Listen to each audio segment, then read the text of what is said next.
I know that dreams fuel innovation.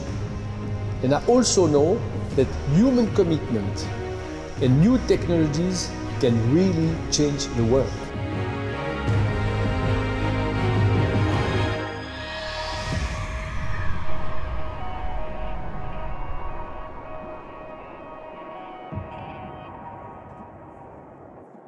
The flight started last year in March. We flew to India after landing in Oman, then Myanmar, and then China. We had some problem with the way we used the batteries. So we stayed in Hawaii for 8 months. This year we started the second part of the flight around the world, and now we're in New York. And the goal is to cross the Atlantic, hopefully next week.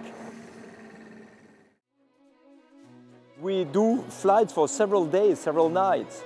The cockpit is not very large, but we can recline the seat, be flat, we can sleep for little naps of 20 minutes, and we eat in the plane, we can cook our food, we have toilets on board, we wash our teeth, we change our clothes.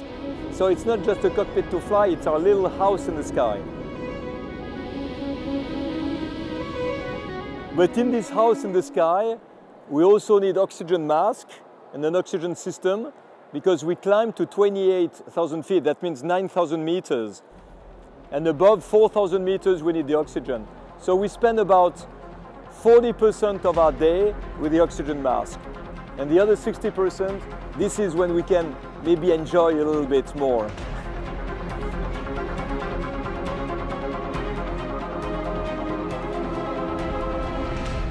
We fly into the unknown, so it's a discovery all the time.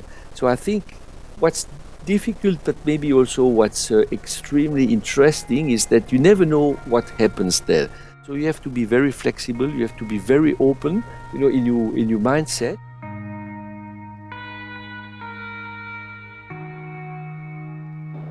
If I could tell you exactly, it would be a business plan and not an adventure.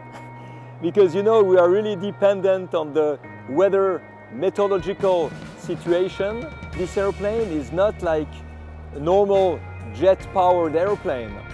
This airplane flies only on solar.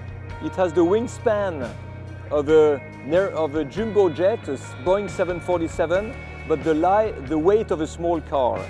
So it is sensitive to turbulence, it is sensitive to strong winds.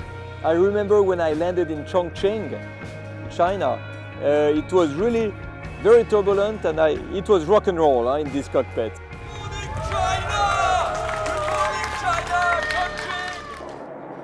I think when you fly, the most challenging moment is the end of the night, because the batteries go down, down, down during the entire night, and then you have to wait for the sunrise to come to get the energy to continue the flight.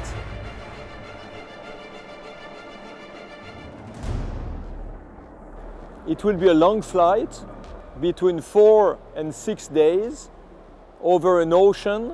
And for the pilot, of course, you need to be in a good shape, you need to repeat all the procedures, you need to be fully into the flight. And I can tell you that I look very much forward to do this flight. It's very symbolic. It's symbolic because, you know, that's where a lot of people demonstrated that technologies, ideas work. This flight over the Atlantic continues also to open the mind of people towards these clean technologies. So that's the reason why we are extremely happy now to be at this part of the world, and hopefully, you know, do it in a successful way.